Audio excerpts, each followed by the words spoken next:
هو الحبيب الذي ترجى شفاعته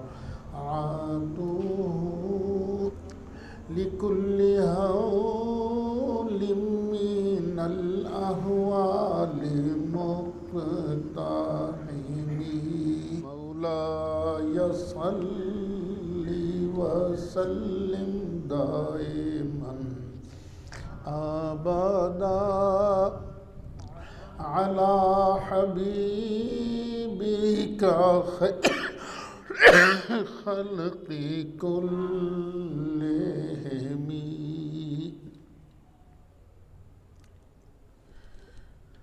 الحمدللہ آج ہمارا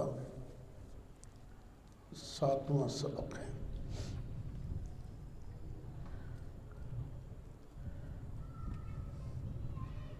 ایاک نعبد، اس پر گفتگو ہو رہی تھی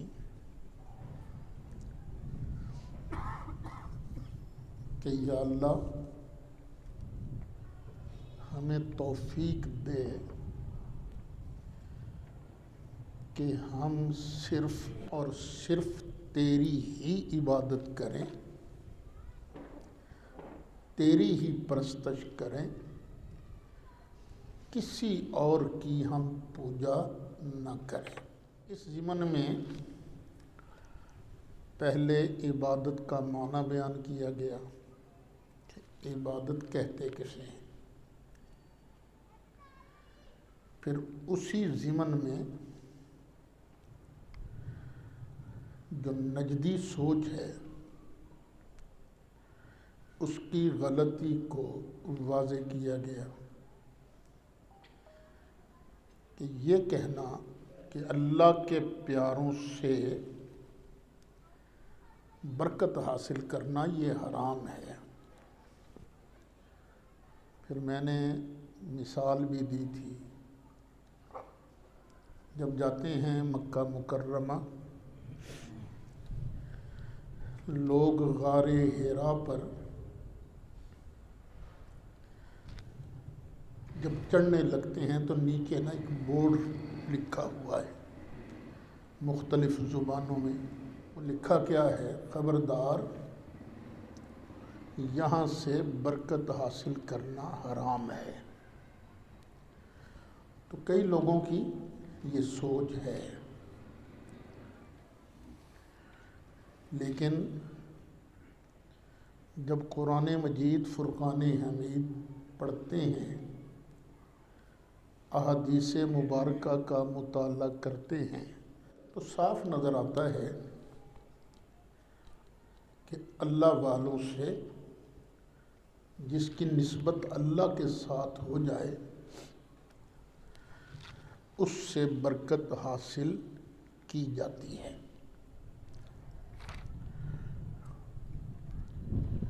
اللہ تعالیٰ نے بنی اسرائیل کی طرف نبی بنا کر بھیجا حضرت موسیٰ علیہ السلام کو. پھر وقت آیا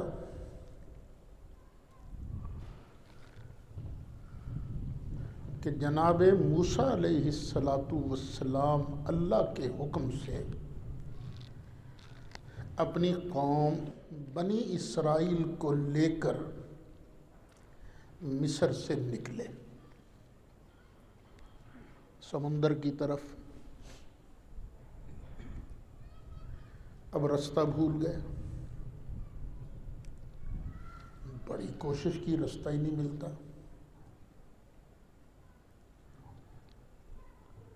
اللہ کی طرف رجوع کیا، یا اللہ یہ رستہ کیوں نہیں ملتا؟ تو جواب ملا کہ میرے پیارے نبی یوسف علیہ السلام نے ایک وصیت کی تھی کہ ایک وقت آئے گا یہاں سے میری قوم ہجرت کرے گی، تو وہ میرے جسم کو، میرے تابوت کو اپنے ساتھ لے کر جائے. اب جناب موسیٰ علیہ السلام نے پوچھنا شروع کیا ہے تمہیں پتہ ہے یوسف علیہ السلام کی قبر کدھر ہے؟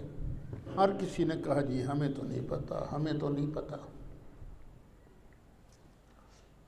ایک آدمی کہنے جی وہ جو بڑھیا مائی ہے نا اس کو شاید پتہ ہو. فرمایا بلاؤ اس کو بلایا گیا. جناب موسیٰ علیہ السلام نے پوچھا کیوں بی بی تمہیں پتہ ہے جناب یوسف علیہ السلام کی قبر کا؟ جی اللہ کے نبی پتہ ہے. فرمایا بتا کہاں ہے؟ تو اس نے کہا جی مفت میں میں نہیں بتاتی مجھے کچھ دو. فرمایا تو کیا لے گی؟ اس نے کہا جی جنت میں آپ کی رفاقت.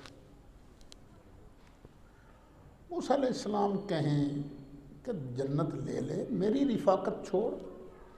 اس نے کہا جی نہیں میں نے جنت میں آپ کی رفاقت لینی ہے. موسیٰ علیہ السلام رفاقت دیتے نہیں.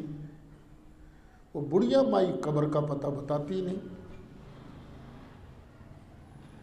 آخر اللہ نے آرڈر دیا موسیٰ اگر تو دے گا تو تیرا کچھ بگڑتا ہے. آتیہا حکمہا اور دے جو مانگتی ہے نا دے دے اسے. فرمایا چل بڑھیا مائی ہو گیا. اس نے کہا جی آئیے پھر میرے ساتھ. اب لوگ چلے. ایک جگہ چھوٹی سی جھیل بنی ہوئی تھی چھوٹی سی. کہنے لگی جی یہاں سے پانی نکالو. پانی نکالا گیا. پھر ایک جگہ کہنے جی یہاں سے کھدائی کرو. جب وہاں کھدائی کی گئی تو نیچے سے جناب یوسف علیہ السلام کا جسم مبارک نکلا. حضرت موسیٰ علیہ السلام نے حضرت یوسف علیہ السلام کے جسم مقدس کو لیا اور روانہ ہوئے تو رستہ مل گیا. سیدھے آپ سمندر کے کنارے پہنچ گئے. اس حدیث کو حافظ ابن کثیر نے نقل کیا. امام حاکم نے اپنی کتاب مستدرک کے اندر اس کو نقل کیا. مسند ابو یعلا کے اندر، صحیح ابن حبان کے اندر، اور پھر یہ وہ ناصر الدین البانی صاحب کا میں نے آپ کو بتایا تھا نا، یہ جو غیر مقلد حضرات ہیں ان کے ایک بہت بڑے محدث تھے جن کو یہ لوگ اپنے وقت کا امام بخاری کہتے ہیں. ہے پڑھی؟ یہ ہے سلسلۃ الاحادیث الصحیحہ. اس کے اندر اس کی جلد ہے پہلی، صفحہ ہے 559 اور حدیث نمبر ہے 313. البانی صاحب نے کہا کہ بڑا عرصہ تک میں اس حدیث کو ضعیف سمجھتا رہا. سند کی وجہ سے نہیں بلکہ متن کی وجہ سے، کیونکہ اس حدیث کے لفظ ہیں کہ وہاں سے انہوں نے یوسف علیہ السلام کی عظام ہڈیاں نکالی. حالانکہ دوسری طرف صحیح حدیث ہے. نبی کریم علیہ السلام تشریف فرما تھے. فرمایا جمعہ کے دن نا بڑی کثرت سے میرے پر درود پڑا کر. کیونکہ بڑے خاص اہتمام سے مجھ پر درود شریف پیش کیا جاتا ہے۔ ایک صحابی بیٹھے ہیں جن کا نام ہے اوس بن اوس۔ وہ سوچ میں پڑ گئے، اب تو نبی کریم علیہ السلام زندہ ہیں، ظاہر ہے مرنا تو سب نہیں ہے، اب سرکار کے کان سلامت ہیں، سن لیتے ہیں، آنکھیں سلامت ہیں، دیکھ لیتے ہیں، لیکن سرکار نے قبر میں بھی تو جانا ہے نا۔ جب قبر میں چلے جائیں گے تو مٹی تو کان کو کھا جائے گی، کیسے سنیں گے؟ آنکھ کھا جائے گی، کیسے دیکھیں گے؟ اب انہوں نے عرض کیا، آقا جب آپ کی وفات شریف ہو جائے گی، آپ کا جسم مبارک ریزہ ریزہ ہو جائے گا، پھر کیسے درود آپ تک پہنچے گا؟ تو اب نبی کریم علیہ السلام نے ارشاد فرمایا، سن لو، ان اللہ حرم علی الارض، اللہ نے زمین پر حرام کر دیا ہے کس چیز کو؟ ان تأکل اجساد الانبیاء، کہ وہ نبیوں کے جسموں کو نہیں کھائے گی۔ نبیوں کے جسموں کا کھا جانا، انبیاء کے اجساد کو ریزہ ریزہ کر دینا، اللہ نے زمین پر حرام کر دیا ہے۔ فنبی اللہ حی،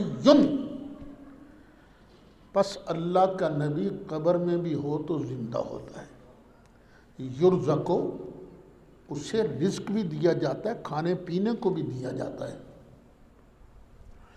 البانی صاحب کہتے ہیں ادھر یہ حدیث ہے کہ نبیوں کے جسموں کو مٹی نہیں کھاتی۔ یہ جو حدیث ہے جناب یوسف علیہ السلام والی، اس میں تو لفظ ہے کہ عظام یوسف کی ہڈیوں کو نکالا اور لے گئے۔ البانی صاحب کہتے ہیں اس وجہ سے نہ میں بڑی دیر تک اس حدیث کو ضعیف سمجھتا رہا، لیکن پھر ایک حدیث اور نظر آئی کہ جب نبی کریم علیہ السلام کا جسم مقدس تھوڑا بھاری ہو گیا، تو ظاہر ہے جس کا جسم بھارا ہو اس کو کھڑے ہونے میں، دیر تک کھڑے رہنے میں کچھ دقت ہوتی ہے۔ ایک صحابی ہیں جن کا نام ہے حضرت تمیم داری رضی اللہ عنہ، انہوں نے عرض کیا،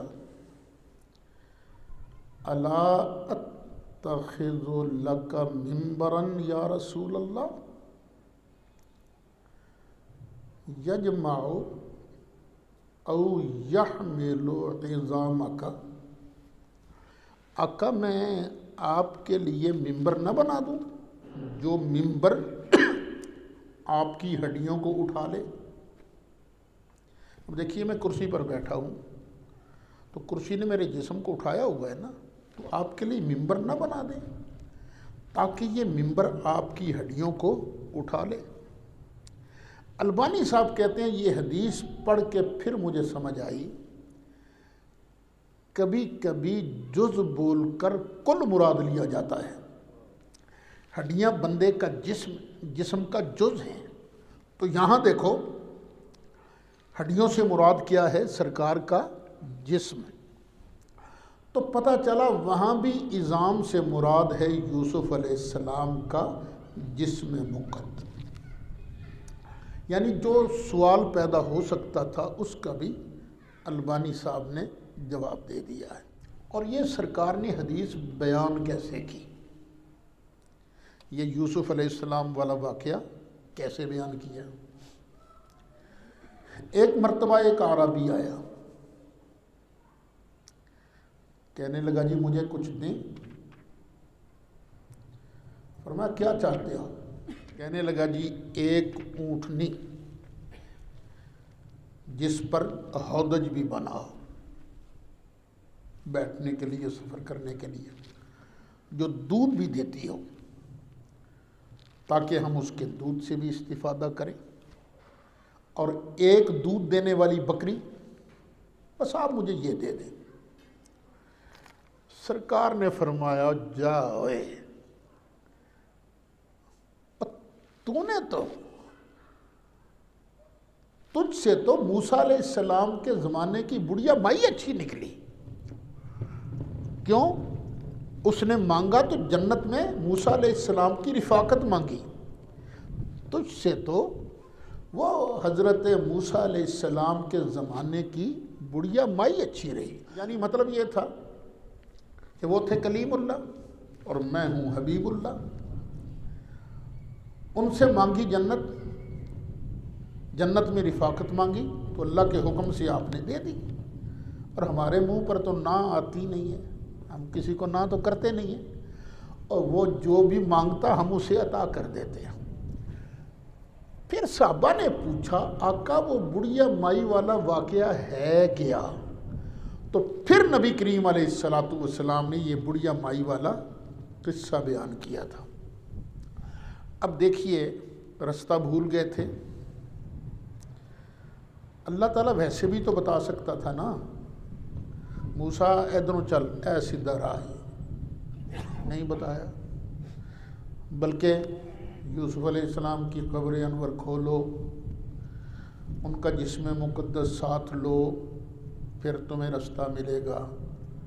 پتہ چلا اللہ والوں کی باڈی جو ہے اس کی برکت سے بھولے ہوئے رستے نظر آ جاتے ہیں، اللہ والوں کی برکت سے، ان کے جسم کی برکت سے۔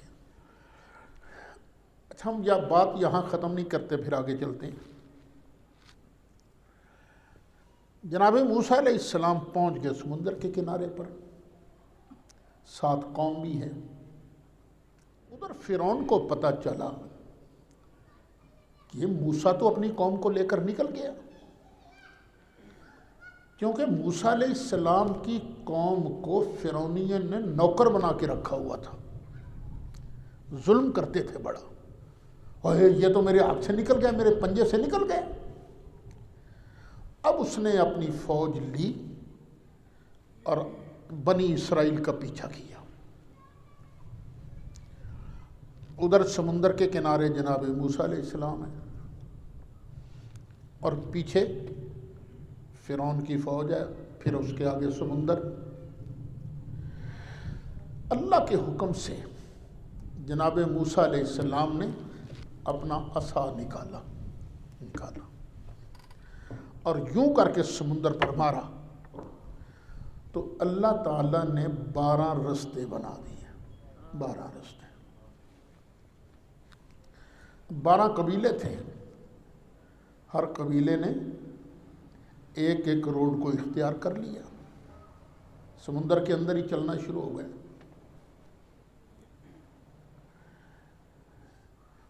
ادھر فرعون آ گیا تھا، اس نے دیکھا نا یہ رستے بنے ہوئے ہیں، تو اس نے بھی ان رستوں پر چلنے کی کوشش کی۔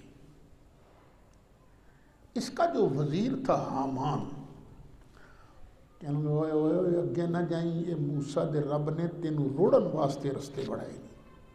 کہنا ٹھیک ہے، اعلان کر دیا اس نے، جب تک ماں بدولت حکم نہ دے خبردار کسی نے قدم آگے نہیں بڑھانا۔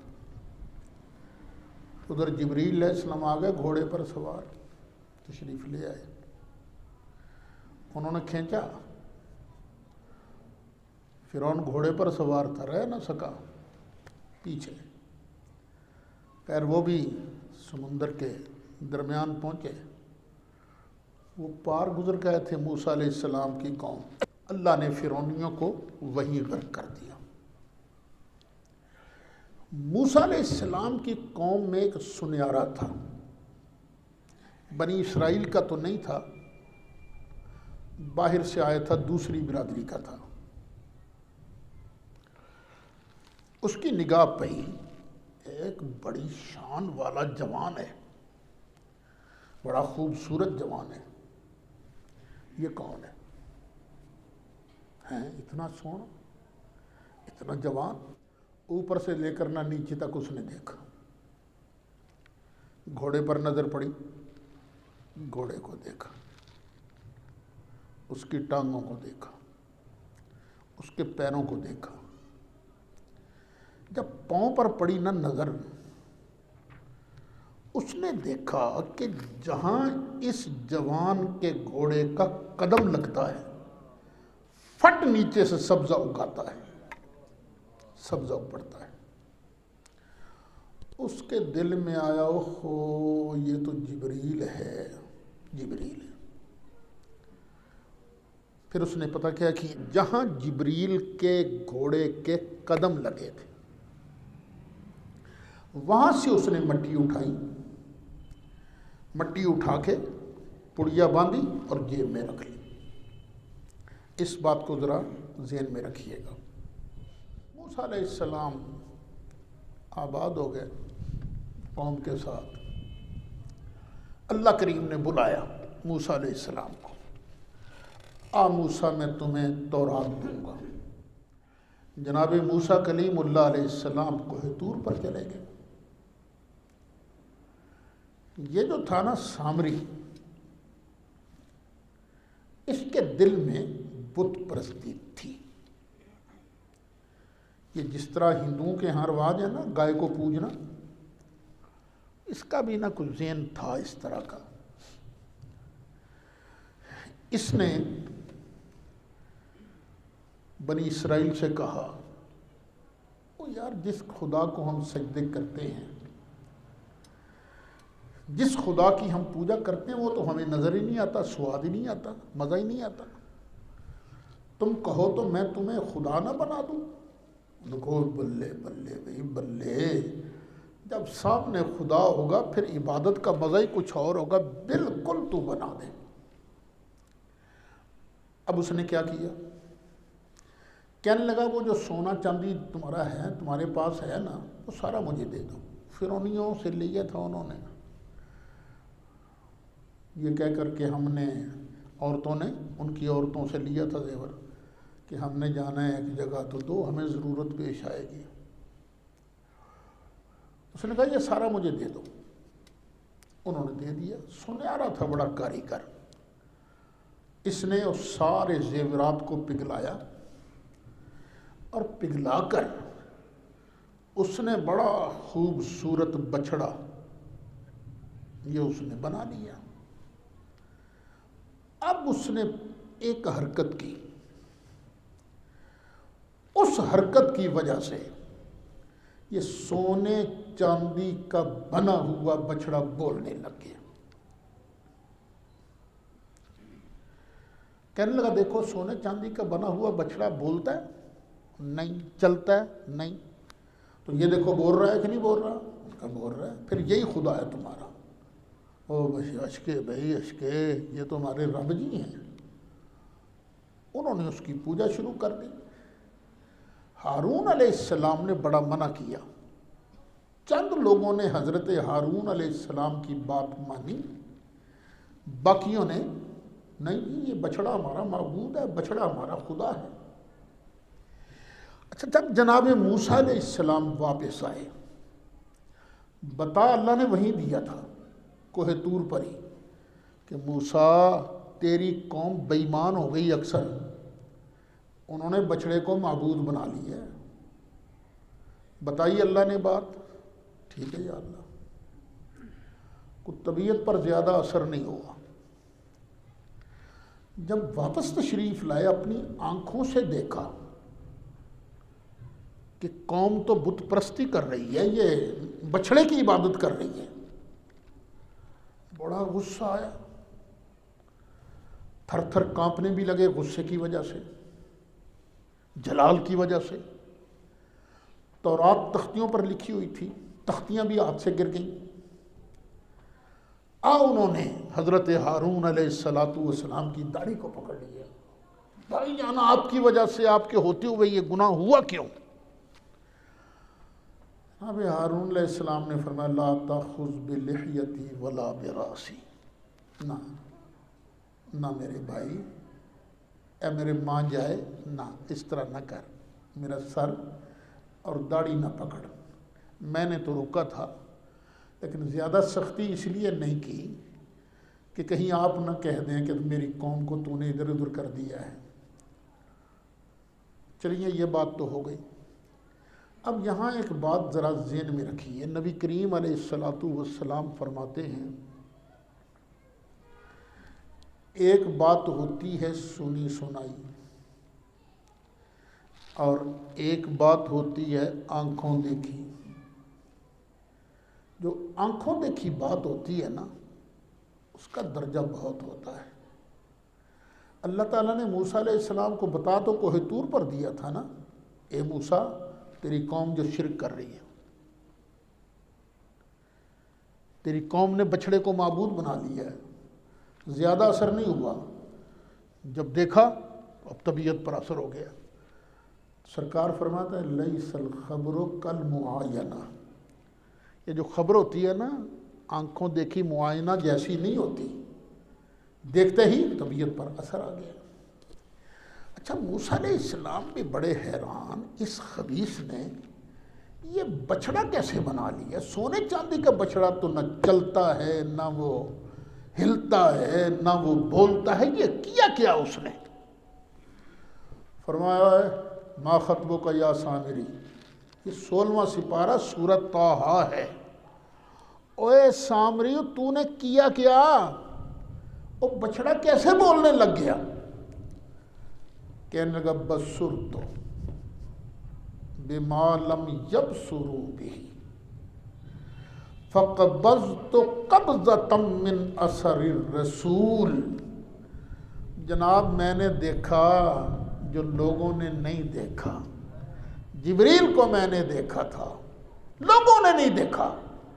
ابھی ہو سکتا ہے اللہ نے باقیوں سے غائب کر دیا ہو، صرف اسی کو دکھایا ہو۔ بصر تو میں نے دیکھا بما لم یبصروا بہ، جو دوسروں نے نہیں دیکھا۔ پھر میں نے کیا کیا؟ فقبضت، پھر میں نے پکڑ لی، قبضتاً ایک مٹھی، من اثر الرسول، رسول کے جبریل کے قدموں سے میں نے ایک مٹھی لے لی۔ فنبذتها، وہی مٹی میں نے اس کے منہ میں ڈالی تھی، وہی مٹی۔ اب ذرا سوچئے قرآن شریف ہے، صحابہ یہ تفسیر کر رہے ہیں، تابعین اس تفسیر کو بیان کر رہے ہیں۔ اس مٹی کا تعلق کس سے ہوا؟ جبریل کے گھوڑے کے قدم سے۔ قدم کا تعلق کس کے ساتھ تھا؟ جبریل کے گھوڑے کے ساتھ۔ گھوڑے کا تعلق کس کے ساتھ تھا؟ جبریل کے ساتھ۔ اور جبریل کا تعلق کس سے تھا؟ اللہ کے ساتھ۔ جب اتنے واسطوں کے بعد وہ مٹی اس سونے چاندی کے بنے ہوئے بچھڑے کے اندر یہ حرارت پیدا کر سکتی ہے، حیات پیدا کر سکتی ہے، تو جس ابو بکر صدیق کی نسبت مصطفیٰ سے ہو جائے، وہ مصطفیٰ جن کا تعلق اللہ رب العالمین کے ساتھ ہے، اور جس غلام کا تعلق نبی پاک کے ساتھ ہو جائے گا، ان کی عظمتوں کو کون بیان کر سکتا ہے؟ یہ نہیں کہنا چاہیے کہ اللہ والوں سے برکت نہیں ملتی، ملتی ہے، ملتی ہے۔ میں نے آپ کے سامنے قرآن مجید کی کتنی ہی آیتیں یہ بیان کر دی ہیں۔ کہ اب یہی موسیٰ علیہ السلام کا قصہ ہے۔ اللہ تعالیٰ 15ویں پارے کے آخر میں اور 16ویں پارے کی ابتدا میں ایک اور واقعہ بیان کرتا ہے۔ موسیٰ علیہ السلام نے ایک دن کیا پاس۔ کسی نے پوچھا کہ اس وقت سب سے بڑا عالم کون ہے؟ فرمایا میں۔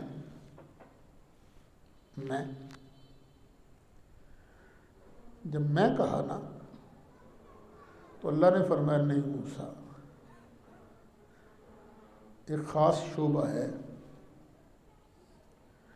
اس شعبے میں ہمارا ایک اور پیارا ہے جو تجھ سے بھی بڑا عالم ہے۔ وہ بندہ کون ہے؟ جناب خضر، حضرت خضر علیہ السلام۔ ٹھیک ہے یا اللہ، پھر تو میں ان سے ملنا چاہتا ہوں۔ تو اللہ نے فرمایا ہاں چلو سمندر کے کنارے کنارے چلو، کھانا وانا ساتھ لے لینا، اور جہاں پر تمہارا سالن پکا ہوا میں مچھلی بھون لینا نا، جہاں پر وہ زندہ ہو جائے بس وہیں تمہیں بندہ ملے گا۔ ٹھیک ہے یا اللہ۔ اپنے ایک ساتھی کو ساتھ لیا، چل پڑے۔ موسیٰ علیہ السلام نے آرام فرمایا، ساتھی دیکھ رہا تھا کہ اچانک بھنی ہوئی مچھلی زندہ ہوئی، کود گئی سمندر کے اندر۔ اچھا اب ان کو یاد ہی نہیں رہا کہ میں نے یہ موسیٰ علیہ السلام کو بات بتانی ہے، بھول گئے۔ اب سفر آگے شروع ہو گیا، تو جناب موسیٰ علیہ السلام نے فرمایا وہ بھائی ہمارا لاؤ نا، کھانا تو لاؤ۔ او حضرت میں تو بھول گیا تھا، وہ تو رستے میں مچھلی زندہ ہو گئی تھی اور وہ کود گئی تھی سمندر۔ اور فرمایا وہیں تو ہم نے جانا ہے۔ واپس آئے تو وہاں حضرت خضر علیہ السلام بیٹھے نظر آئے۔ اور یہ جناب خضر کون تھے؟ اللہ فرماتا ہے وَعَلَّمْنَاهُ مِن لَّدُنَّا عِلْمًا، ہم نے ان کو اپنی طرف سے بہت بڑا علم عطا کیا تھا۔ کس چیز کا علم؟ غیوب کا علم، جسے ہمارے صوفیاء علم لدنی کہتے ہیں۔ جناب موسیٰ علیہ السلام نے فرمایا کہ میں آپ کے ساتھ کچھ عرصہ رہنا چاہتا ہوں۔ انہوں نے کہا نہیں، اِنَّكَ لَن تَسْتَطِيعَ مَعِيَ صَبْرًا، آپ میرے ساتھ رہو گے تو صحیح لیکن صبر نہیں کر سکو گے۔ حضرت موسیٰ علیہ السلام نے کہا نہیں ہم صبر کریں گے، آؤ چلو پھر۔ اب یہ تینوں چلے۔ ایک جگہ ایک کشتی والا تھا، مسافروں کو لے کے جا رہا تھا دوسرے کنارے پر، تو یہ تینوں کشتی میں بیٹھ گئے۔ آگے گئے تو جناب خضر علیہ السلام نے کشتی کا ایک تختہ توڑ دیا۔ جناب موسیٰ علیہ السلام تو شریعت کے عالم تھے، شریعت کے ماہر تھے، اور یہ کسی اور چیز کے عالم تھے، رہ نہ سکے، کیونکہ جو شریعت کا عالم ہے اس پر لازم ہے کہ شریعت کی خلاف ورزی ہو تو بولے۔ جو مداہنت کرتا ہے وہ صحیح عالم نہیں ہے۔ جناب موسیٰ علیہ السلام نے کہا یہ آپ نے کیا کیا؟ ان بیچاروں نے تو کرایہ بھی نہیں لیا اور آپ نے ان کی کشتی کو داغدار کر دیا، یہ تو ہم ڈوب جائیں گے۔ پر اللہ کی شان ہے، کشتی کا ایک تختہ توڑا گیا تھا لیکن پانی کشتی کے اندر نہیں آیا، جا رہی ہے کشتی، نیچے سے ایک تختہ غائب ہے، پانی اندر نہیں داخل ہو رہا۔ تو انہوں نے فرمایا میں نے کہا نہیں تھا کہ آپ صبر نہیں کر سکیں گے، یاد آ گیا، ہاں ٹھیک ہے جی چلیے۔ آگے گئے، کنارے پر اترے تو آگے کچھ بچے کھیل رہے تھے۔ حضرت خضر علیہ السلام نے ایک بچہ، بڑا خوبصورت بچہ تھا، اس کو پکڑا، دور لے جا کے نا گردن میں روڑ دی، قتل کر دیا اس کو۔ اب شریعت میں تو کسی کو خام خواہ قتل نہیں کیا جا سکتا، نہ ہی شریعت کے اندر کسی دوسرے کے مال کو عیبناک بنایا جا سکتا ہے، اور جناب خضر نے یہ دونوں کام کیے تھے، نہیں رہ سکے۔ فرمایا یہ آپ نے کیا کیا؟ آپ نے بالکل بے گناہ بچہ مار دیا۔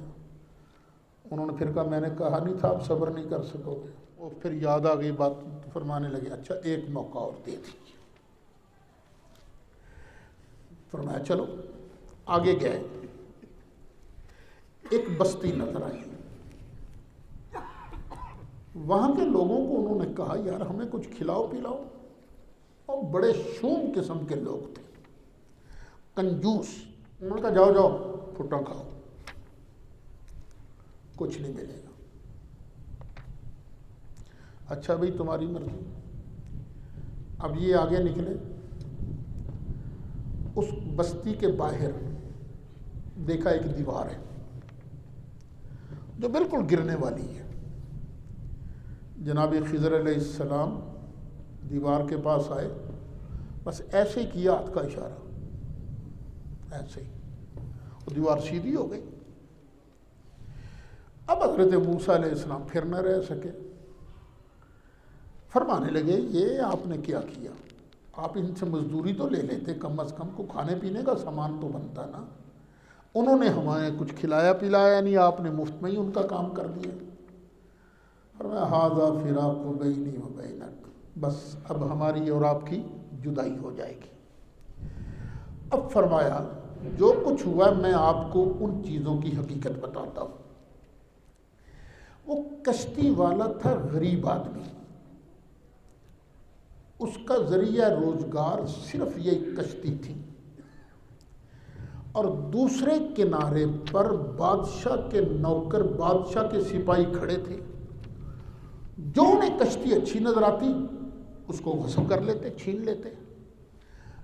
اگر وہ چھین لیتے تو اس بیچارے کا روزگار تو ختم ہو گیا تھا نا۔ میں نے اس کے روزگار کو بچانے کے لیے یہ کیا تھا۔ اور فرمایا وہ جو بچے کا قتل تھا وہ اس لیے کہ اس بچے کے ماں باپ نیک تھے، اور اگر یہ زندہ رہتا تو بڑے ہو کر اس نے اپنے ماں باپ کو بھی ظالم بنا دینا تھا۔ تو اللہ کے حکم سے میں نے کڑاکا نکال دیا اس کا۔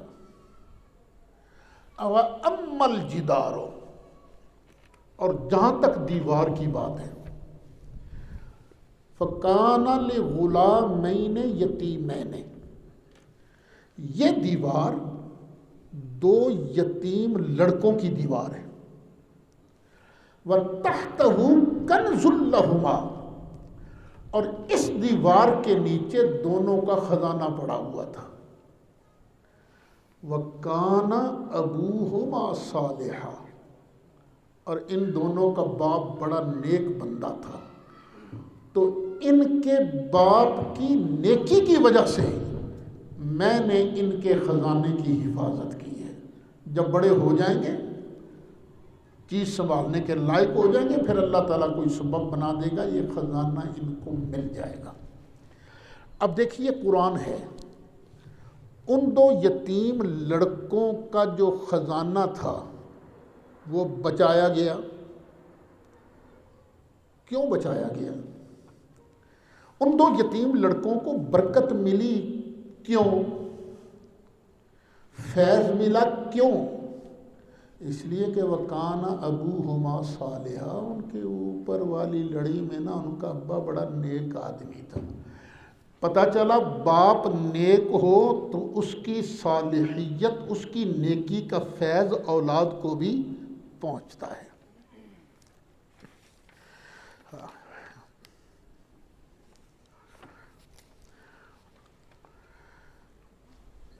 یہ نہ کوئی سمجھے کہ پتہ نہیں ہم اپنی طرف سے بیان کر رہے ہیں۔ وہ علماء دیوبند کے ہیں نا، مولانا مفتی شفیع صاحب، جو دیوبند میں مفتی رہے، پھر کراچی انہوں نے دارالعلوم بنایا۔ انہوں نے جو کچھ لکھا ہے بس میں آپ کو سنا دیتا ہوں، اس پر تبصرہ نہیں کروں گا۔ وہ لکھتے ہیں وَكَانَ أَبُوهُمَا صَالِحًا، اس میں اشارہ ہے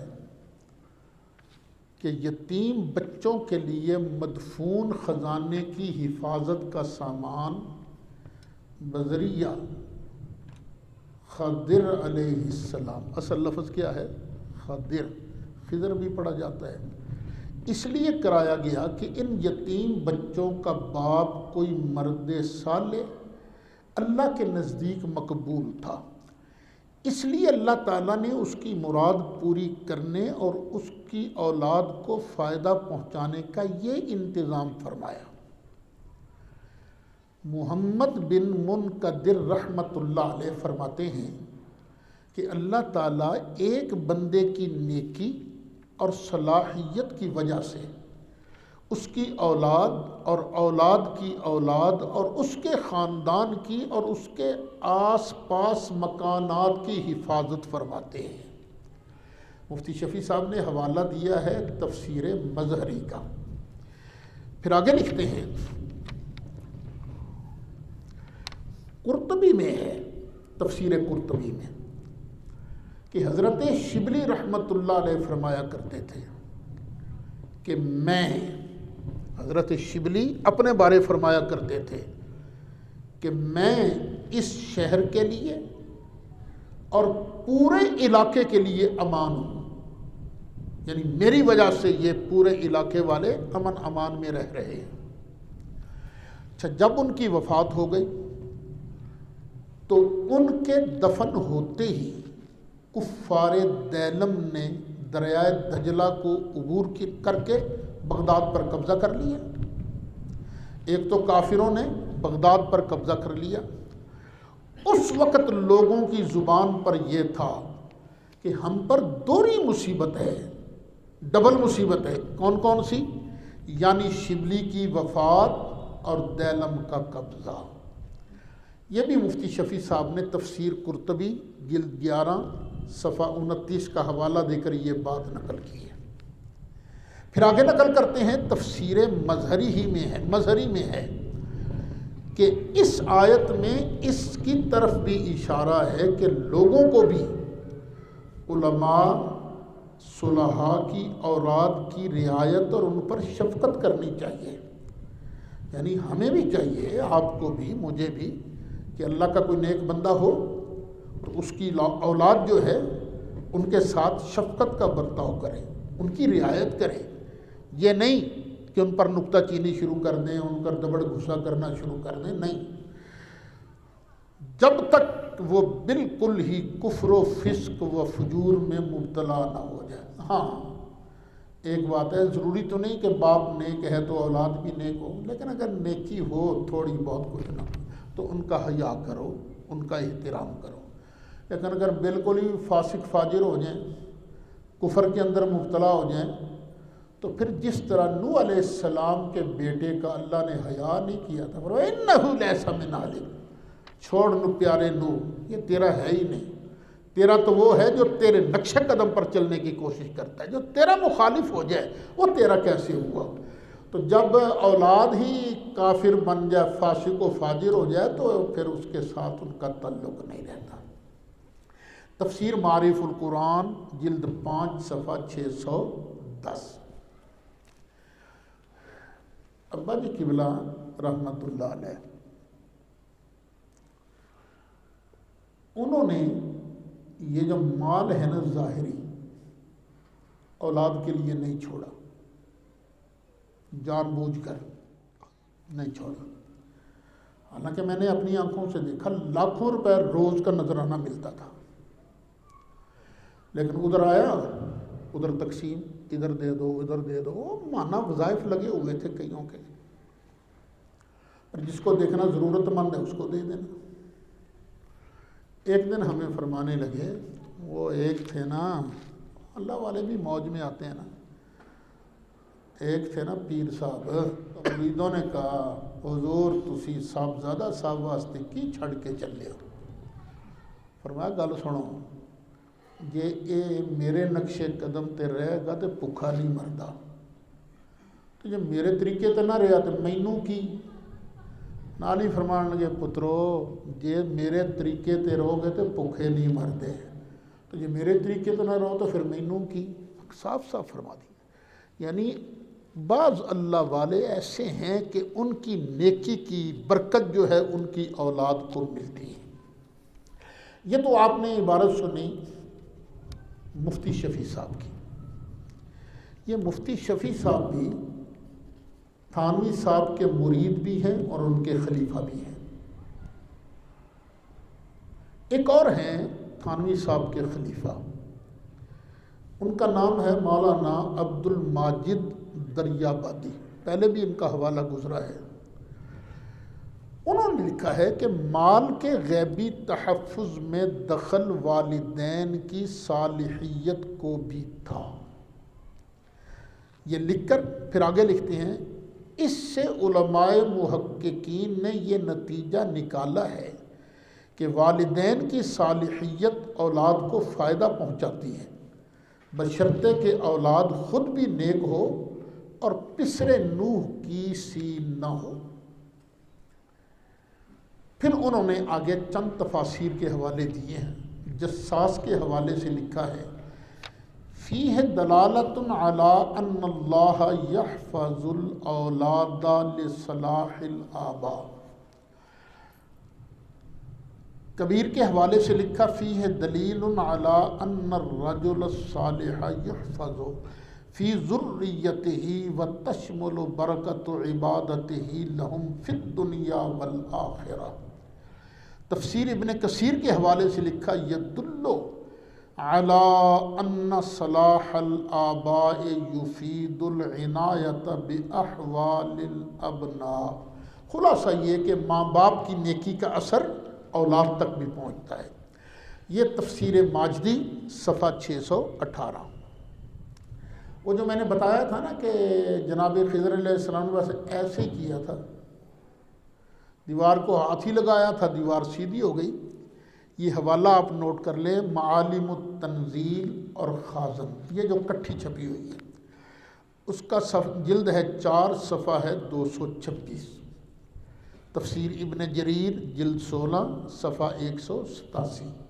تفسیر ابن کثیر جلد 3، صفحہ 98۔ اب ایک اور آیت مبارکہ سن لیں۔ جس چیز کا تعلق اللہ کے پیاروں کے ساتھ ہو جاتا ہے وہ چیز اللہ کو بھی پیاری لگتی ہے۔ یہ کہنا کہ ان سے برکت حاصل نہیں ہوتی، یہ بالکل غلط بات ہے۔ عبادت اور چیز ہے، تعظیم اور احترام اور چیز ہے۔ دیکھیے اللہ کریم نے کچھ قسمیں بیان فرمائی ہیں۔ ہمارے لیے حکم یہ ہے کہ ہم غیر اللہ کے نام کی قسم نہیں کھا سکتے، اور اللہ تو مالک ہے، اللہ تو معبود ہے، وہ خود مختار ہے، جو چاہے کرے، اس کو کون پوچھ سکتا ہے۔ اللہ تعالیٰ نے بھی اپنی مخلوق میں سے کچھ چیزوں کی ٹور بنانے کے لیے ان کی قسمیں بیان کی ہیں۔ اللہ تعالیٰ نے کئی قسمیں بیان کی ہیں، ایک قسم میں آپ کے سامنے رکھ دیتا ہوں، کئی بار آپ نے سنی ہے۔ اللہ کریم فرماتا لا اقسم بہذا البلد، مجھے قسم ہے محبوب اس شہر مکہ کی۔ کیوں مکہ شہر کی قسم ہے؟ وَأَنْتَ حِلٌّ بِهَذَا الْبَلَدِ، محبوب پیارے تو اس شہر میں رہتا ہے نا، تیری وجہ سے مجھے شہر مکہ کی قسم۔ اب شہر کا تعلق ہو گیا محبوب کے ساتھ، تو یہ شہر بھی عظمت والا بن گیا کہ نہیں بن گیا؟ اور اللہ کے بندو نہ کہا کرو نہیں جی غیر اللہ کا ادب نہیں کرنا، غیر اللہ کی تعظیم نہیں کرنی، ان سے برکت حاصل نہیں ہوتی۔ مکہ شریف سے برکتیں حاصل ہوتی ہیں کہ نہیں ہوتی؟ مدینہ منورہ سے برکتیں حاصل ہوتی ہیں کہ نہیں ہوتی؟ کتنی برکت حاصل ہوتی ہے؟ یہاں 1,00,000 نماز پڑھو تو اتنا اجر نہیں ملتا جتنا وہاں جا کے حرم مکہ کے اندر ایک نماز پڑھو تو اللہ تمہیں اجر عطا فرماتا ہے۔ ایک اور آیت بھی سن لیجیے۔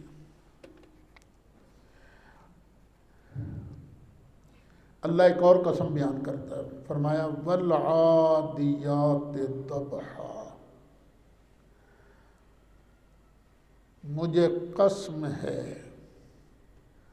ان گھوڑوں کی جو میدان جہاد میں تیزی سے دوڑتے ہیں، زور سے ہانپتے ہوئے۔ جب اس حالت میں ہوتا ہے تو اللہ کہتا ہے مجھے ان گھوڑوں کی قسم۔ اب گھوڑوں کی یہ 30واں پارہ ہے، سورۃ عادیات ہے، پہلی آیت ہے۔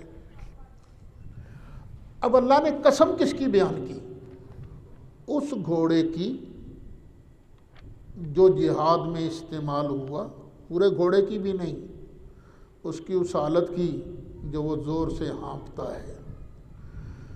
یہاں سے پتہ چلا کہ جو اللہ کی راہ میں مجاہد ہے نا، غازی، اس کی شان بہت اعلیٰ ہے۔ رب نے ان کے گھوڑوں بلکہ گھوڑوں کی سانس، ٹاپ، غبار وغیرہ کی قسم ارشاد فرمائی۔ اب گھوڑے میں کیا ہے؟ گھوڑے نے اپنی پشت پر سوار کیا کس کو؟ غازی کو، مجاہد کو۔ تو اس غازی کی برکت سے کس کی شان بڑھ گئی؟ گھوڑے کی۔ جب گھوڑے نے غازی کو سوار کیا، گھوڑے کی شان بڑھ گئی۔ تو جب ابو بکر نے اپنے کندھوں پر مصطفیٰ کو سوار کیا تھا تو اس وقت ابو بکر صدیق کی عظمت کا عالم کیا ہوگا۔ اسی طرح مولا مرتضیٰ نے مقام صحابہ میں اپنی ران پر اپنی گود میں نبی کریم علیہ الصلاۃ والسلام کے سر انور کو اٹھایا تھا، تو اس موقع پر مولا علی کی شان کا عالم کیا ہوگا؟ مولا علی کی شان کا۔ جب وفات شریف کا وقت آیا، نبی مکرم شفیع معظم جان دو عالم صلی اللہ علیہ وسلم کی وفات شریف کا وقت آیا، تو سرکار تو پہلے لیٹے ہوئے تھے نا بستر پر، پھر ذرا تکلیف محسوس ہوئی تو حضرت سیدہ طیبہ طاہرہ حضرت عائشہ صدیقہ نے سرکار کو اٹھایا اور خود سرکار کے پیچھے بیٹھ گئی۔ جس طرح تکیہ نہیں ہوتا، حضرت عائشہ بن گئی تکیہ، اور سرکار لیٹے ہوئے تھے، لیکن دھڑ مبارک سرکار کا حضرت سیدہ عائشہ صدیقہ کے سینے پر یہاں لگ رہا تھا، یہاں لگ رہا تھا۔ تو اس وقت حضرت عائشہ کی شان کیا ہو گئی؟ ان کی شان کیا ہو گئی؟ حضرت سیدہ حلیمہ دائی، انہوں نے تو سرکار کو اپنی گود میں کھلایا تھا نا، گود میں کھلایا تھا۔ سیدہ طیبہ طاہرہ حضرت آمنہ، انہوں نے تو اپنے شکم اطہر کے اندر سرکار کو اٹھایا تھا نا۔ تو ان عظیم خاتونوں کی عظمت کا اندازہ کیا ہے؟ وَالْعَادِيَاتِ ضَبْحًا۔ جب اللہ گھوڑے کی عظمت بیان کرتا ہے غازی کو اٹھانے کی وجہ سے، تو اسی ترتیب کی وجہ سے آپ دیکھ لیں ان کی عظمت کا عالم کیا ہوگا۔ اچھا، میں نے اپنی طرف سے تقریر نہیں کی، یہ حکیم الامت حضرت مولانا مفتی احمد یار خان نعیمی رحمۃ اللہ علیہ نے قرآن پاک کے حاشیے پر وہ جو تفسیر نور العرفان ہے نا، اس میں انہوں نے یہ ساری بات، میں نے اس کا خلاصہ آپ کے سامنے پیش کیا ہے۔ یہ ملا کے اس عنوان پر میں نے آپ کے سامنے 9 آیات مبارکہ پیش کی ہیں۔ اب ہم ذرا احادیث مبارکہ کی بھی سیر کرتے ہیں۔ حدیثیں کیا بیان کرتی ہیں؟ حضرت ابو بکر صدیق رضی اللہ عنہ کی بڑی صاحبزادی جن کا نام ہے اسماء، حضرت عائشہ سے بڑی، باپ ایک ہے، مائیں الگ الگ ہیں۔ وہ حضرت اسماء فرماتی ہیں، یہ جو ہے نا جبہ، یہ نبی کریم علیہ السلام کا جبہ ہے، یہ پہلے تھا حضرت عائشہ صدیقہ کے پاس۔ تو حضرت عائشہ کے وصال کے بعد یہ جبہ میں نے حاصل کر لیا ہے۔ نبی کریم علیہ السلام اس جبہ کو زیب تن فرمایا کرتے تھے، آپ اسے پہنا کرتے تھے۔ چونکہ یہ جبہ نبی کریم علیہ السلام کے جسم مقدس سے ٹچ ہوتا رہا ہے، مس ہوتا رہا ہے، اس لیے ہم اس جبے کو دھو کر اس کا دھون بیماروں کو پلاتے ہیں اور شفا حاصل کرتے ہیں۔ یہ مسلم شریف جلد 2 صفحہ 190، مشکات شریف صفحہ 374، مصابیح السنہ امام بغوی کی جلد 3 صفحہ 192۔ دیکھیے جس کپڑے کا تعلق میرے نبی کریم علیہ السلام کے جسم مقدس سے ہو گیا، ان سے برکتیں اور شفا حاصل کی جاتی ہے، او اللہ کے بندو خدا کا خوف کرو، یہ نہ کہا کرو کہ خبردار غار حرا پر چڑھ کر یہاں سے برکت حاصل کرنا حرام ہے، یہ نہ کہا کرو۔ جس چیز کا تعلق بھی اس کے پیاروں کے ساتھ ہو جاتا ہے وہاں سے برکتیں اور رحمتیں نصیب ہوتی ہیں۔ یہ حدیث مسلم شریف میں بھی ہے، جیسے میں نے پہلا حوالہ دیا۔ مسلم شریف کی ایک بڑی معروف شرح ہے، مسلم شریف کے ساتھ ہی وہ چھپتی ہے، امام نووی کی۔ امام نووی رحمۃ اللہ علیہ اس حدیث کی شرح میں فرماتے ہیں فی ھذا الحدیث دلیل علی استحباب التبرک بآثار الصالحین و ثیابہم۔ اس حدیث میں اس بات کی دلیل ہے کہ جو نیک لوگ ہوتے ہیں ان کے کپڑوں سے اور ان کی بقیہ نشانیوں سے برکت حاصل کی جاتی ہے۔ امام مولا علی قاری ہیں رحمۃ اللہ علیہ، مکہ شریف کے محدث، بڑی شاندار انہوں نے شرح لکھی ہے مشکات شریف کی مرقات۔ اس کے اندر آپ شرح کرتے ہوئے فرماتے ہیں فَنَحْنُ نَغْسِلُهَا لِلْمَرْضَى۔ یہ حضرت اسماء کے الفاظ ہیں کہ ہم اس کو دھوتے ہیں بیماروں کے لیے۔ وَنَسْقِي مَاءَ غَسِيلِهَا لَهُمْ، اور اس کا جو دھون ہے نا وہ پانی ہم پلاتے ہیں بیماروں کو۔ نَسْتَشْفِي بِهَا، ہم اس جبہ کے ساتھ شفا حاصل کرتے ہیں۔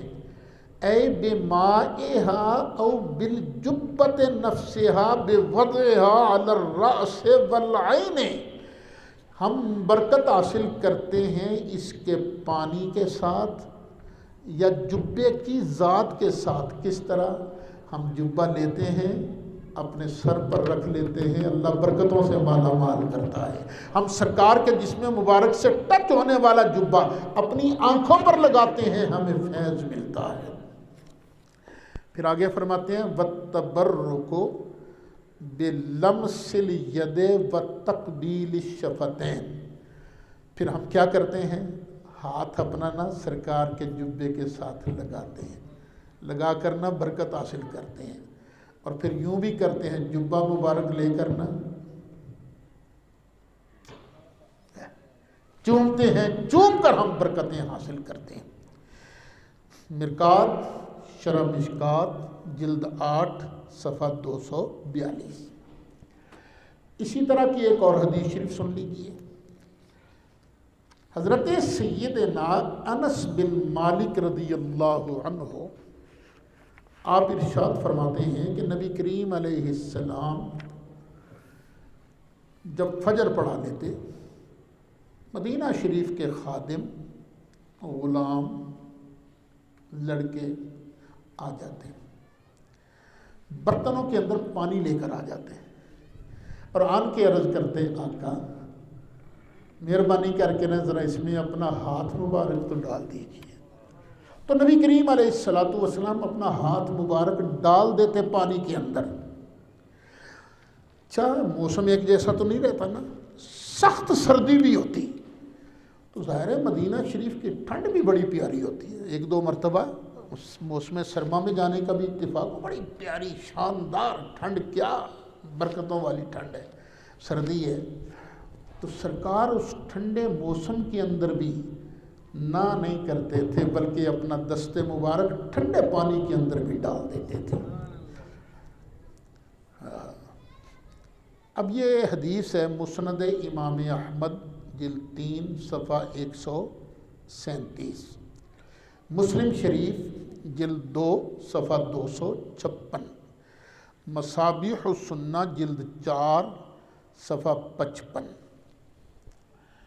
اچھا، اس مسلم شریف کا ترجمہ ایک غیر مقلد عالم علامہ وحید الزمان نے بھی کیا ہے، انہوں نے ساتھ ہلکی سی شرح بھی کی ہے۔ علامہ وحید الزمان اس کی شرح میں لکھتے ہیں کہ برکت کے لیے یہ پانی لوگ پیتے یا بیماروں کو پلاتے ہوں شفا کے لیے، سرکار کو کیوں عرض کرتے آقا اس میں ہاتھ ڈال دیجیے؟ کیونکہ سرکار کے دست مبارک کی برکت پانی میں سرایت کرتی اور پھر وہ بیماروں کو پلا دیتے یا خود پیتے تاکہ اللہ تعالی ہمیں اس کی برکت سے شفا نصیب فرما دے۔ حضرت سیدنا انس رضی اللہ عنہ، اب حدیث نمبر 3۔ حضرت انس رضی اللہ عنہ آپ ارشاد فرماتے ہیں کہ میں نے دیکھا کہ حجام نائی وہ نبی کریم علیہ السلام کی حجامت بنا رہا تھا، بال بنا رہا تھا، اور صحابہ کرام کیا تھے؟ سرکار کے ارد گرد صحابہ کرام تھے۔ وہ کیوں تھے صحابہ کرام؟ وہ چاہتے تھے کہ سرکار کا کوئی بال مبارک زمین پر نہ گرے، وہ کسی نہ کسی کے ہاتھ میں آئے۔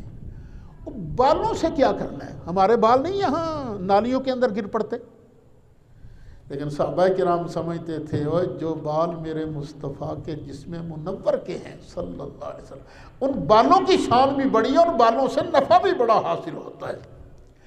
اچھا، امام نووی رحمۃ اللہ، یہ بھی مسلم شریف جلد 2 صفحہ 256، مسند امام احمد جلد 3 صفحہ 137 کی حدیث ہے۔ امام نووی اس کی شرح میں فرماتے ہیں وَفِيهِ التَّبَرُّكُ بِآثَارِ الصَّالِحِينَ، اس حدیث میں دلیل ہے کہ نیک لوگوں کے آثار جو ہیں ان سے برکت حاصل کی جاتی ہے۔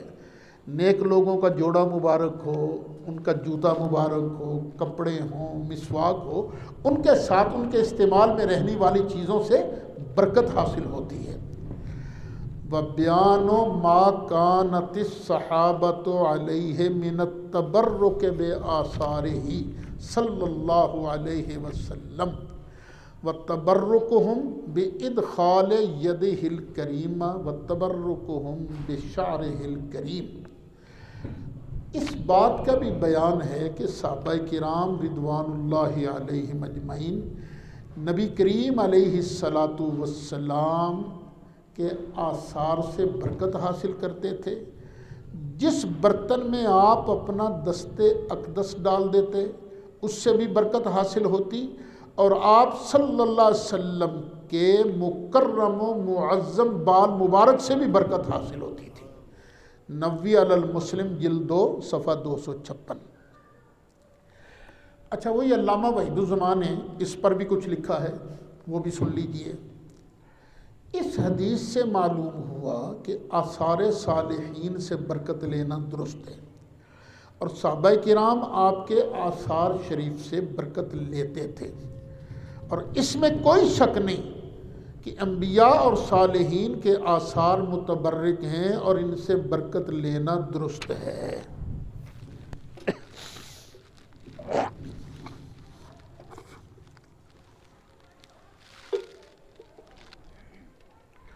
اب حدیث نمبر 4۔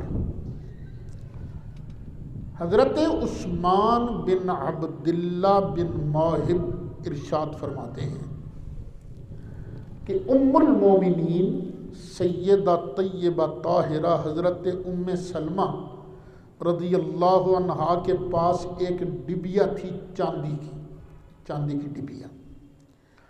اس ڈبیا کے اندر کیا تھا؟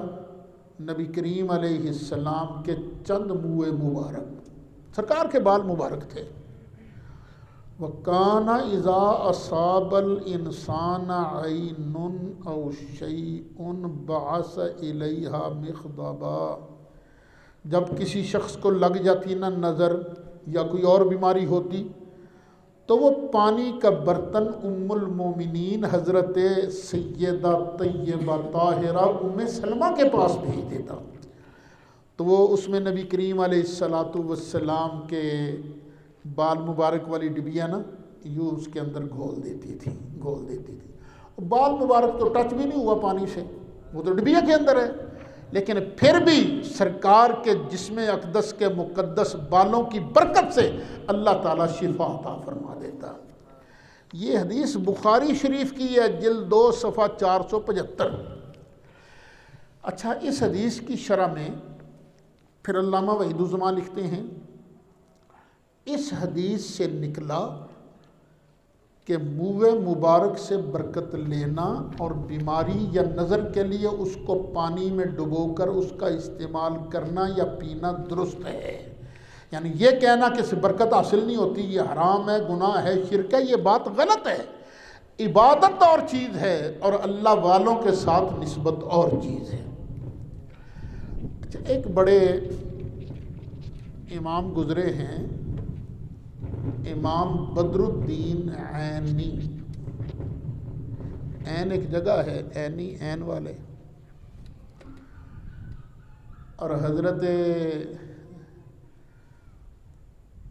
سیدنا محدث اعظم پاکستان حضرت علامہ مولانا ابو الفضل محمد سردار احمد رحمۃ اللہ علیہ، وہ عینی کو کہتے ہیں عینی.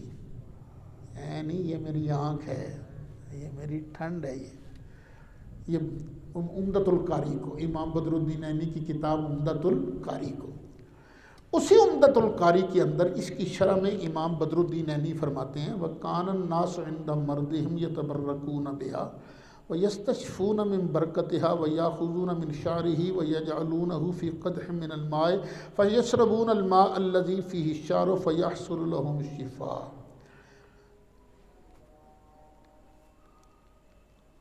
کہ لوگ اپنی بیماری کے وقت اس سے برکت حاصل کرتے اور اس کی برکت سے شفا یاب ہوتے. آپ کے بال مبارک کو لیتے، پھر اسے پانی کے برتن میں رکھتے، پھر اس پانی کو پیتے. جس میں بال مبارک ہوتا تو انہیں شفا مل جاتی. اللہ اکبر. 4 حدیثیں بیان ہو گئی ہیں، 5ویں، یہ 5ویں بھی مسلم شریف کی حدیث ہے. حضرت سیدنا انس بن مالک ارشاد فرماتے ہیں رضی اللہ عنہ کہ نبی کریم علیہ السلام نے جب آخری حج فرمایا نا، تو نبی کریم علیہ السلام مزدلفہ سے ہو کر واپس مینا میں تشریف لائے. جمرہ پر تشریف لائے. جمرہ کہتے ہیں نا جہاں وہ شیطان بنے ہیں نا، انہیں جمرہ بھی کہتے ہیں. وہاں ان کے سرکار نے رمی فرمائی. رمی کا مطلب کیا ہے؟ پتھر مارنا. کنکری پکڑی، 1 2 3 4 5 6 7 رب رحمان کو راضی کرنے کے لیے اور شیطان کو ذلیل کرنے کے لیے. اچھا، سرکار نے رمی فرمائی. جب رمی فرمائی تو پھر واپس مینا میں اپنی قیام گاہ پر تشریف لائے. پھر سرکار نے قربانی کی. پھر سرکار نے نائی کو بلایا، حجامت بنانے والے کو. پھر سرکار نے اپنے سر انور کی جو دائیں سائیڈ ہے نا، فرمایا یہاں سے بال کاٹو بھائی، یہاں سے کاٹو. بال کاٹے. پھر فرمایا یہاں سے بال کاٹو. بال کاٹے. ثم جعل یؤتیہ الناس، پھر نبی اکرم صلی اللہ علیہ وسلم نے خود اپنے بال مبارک لوگوں میں بانٹنے شروع کر دیے. سرکار خود بال مبارک بانٹ رہے ہیں. کیوں بانٹ رہے ہیں سرکار؟ کیوں بانٹ رہے تھے سرکار؟ سرکار کو پتہ تھا جس پانی میں میرا ہاتھ لگ جائے وہ پانی شفا والا، اور جس کے پاس میرا بال مبارک ہو جائے گا وہ بھی برکتوں والا ہو جائے گا، شفا والا ہو جائے گا. صحیح مسلم شریف جلد 1 صفحہ 421. امام نبوی میں اس کی شرح میں فرمایا کہ اس سے بھی ثابت ہوا کہ نبی کریم علیہ السلام کے صالحین کے آثار سے برکت ملتی ہے. حدیث نمبر 6. امام ابن سیرین فرماتے ہیں کہ میں نے عبیدہ سے کہا کہ ہمارے پاس نبی کریم علیہ السلام کے چند منہ مبارک ہیں، یہ ہمیں ملے کدھر سے ہیں؟ حضرت انس رضی اللہ عنہ کی طرف سے ملے ہیں یا ان کے اہل خانہ سے ملے ہیں؟ جب انہوں نے کہا نا کہ ہمارے پاس تو سرکار کے بال مبارک ہیں، اب حضرت عبیدہ حسرت سے کہنے لگے اگر نبی کریم علیہ السلام کا ایک بال مبارک بھی میرے پاس ہو تو وہ بال مبارک میرے ہاں اتنا قیمتی ہے کہ پوری دنیا اور دنیا کی دولت سے بڑھ کر وہ بال مبارک میرے لیے قیمتی ہے۔ اور اگر بال مبارک میں فیض نہیں تھا، اگر بال مبارک میں برکت نہیں تھی، تو وہ کیوں کہتے ہیں حضرت عبیدہ کہ ہائے میرے پاس بھی ایک بال مبارک ہوتا تو مجھے دنیا اور ما فیہا سے بہتر ہوتا۔ مولا صلی وسلم دائما ابدا علی حبیبک خیر الخلق کلہم یا ربی بالمصطفى بلغ مقاصدنا فاغفر لنا ما مضى یا واسع الکرم یا ربی جمعا طلبنا منك مغفرة وحسن خاتمة یا مبدی النعم وصلی اللہ تعالی علی رسولہ یا رحمت